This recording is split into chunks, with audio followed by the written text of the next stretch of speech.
Marie. I dag har jeg besluttet mig for at male. Det er sådan nogle her fine lysestager. Ja, så jeg vil begynde med at male den her selvfølgelig. Man skal jo starte et sted.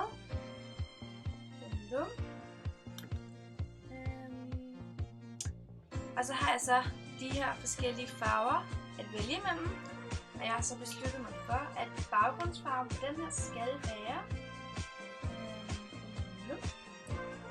lyseblå, hvis du kan se det. Så det vil jeg begynde at gøre nu.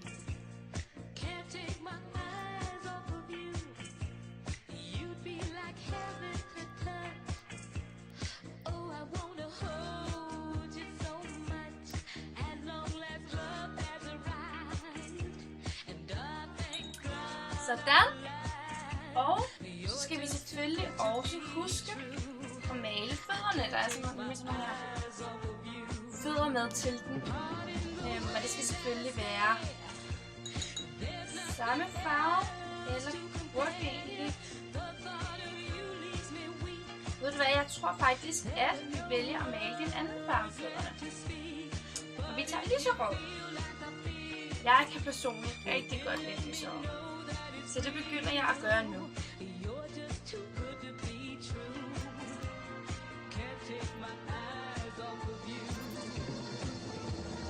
Sådan. Og så skal det lige have lov til at tørre ordentligt, inden vi limer dem på. I mellemtiden så kan vi jo begynde med den her. Og den tænker jeg, at det må godt matche lidt. Så den maler vi lyserød. Og så maler vi fødderne blå. Og det er så det, jeg vil begynde på nu.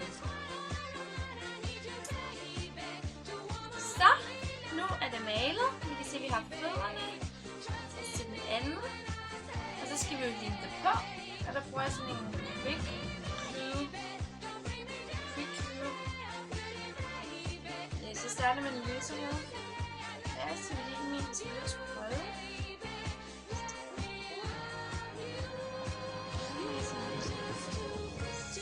Sådan. Så har vi den første. Andre.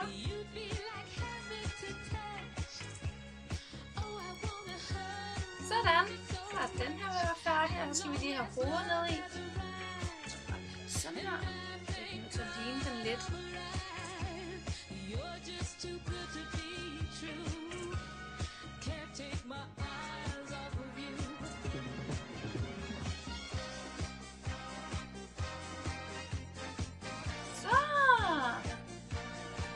Og så er det den her tur.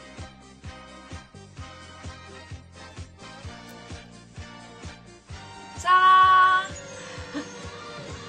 Så skal der selvfølgelig også et lille mønster på. Og det vil jeg begynde at male nu. Så er vi færdige. Vi skal lige se det færdige resultat. Det er måske lidt svært at se, men der står et M på den her, og et F på den her. Så for Maria. Og jeg synes også, du skal lægge mærke til, at jeg har malet det i sommerfarver, eller farver, der i hvert fald går til hele året. Hvilket vil sige, at de kan stå fremme på dit skrivebord for altid. Og det var så det for den her gang. Og jeg glæder mig til at se dig i morgen, Marie. Og det bliver så min sidste video, der er på, fordi det jo er juleaften. Ha' en rigtig god dag.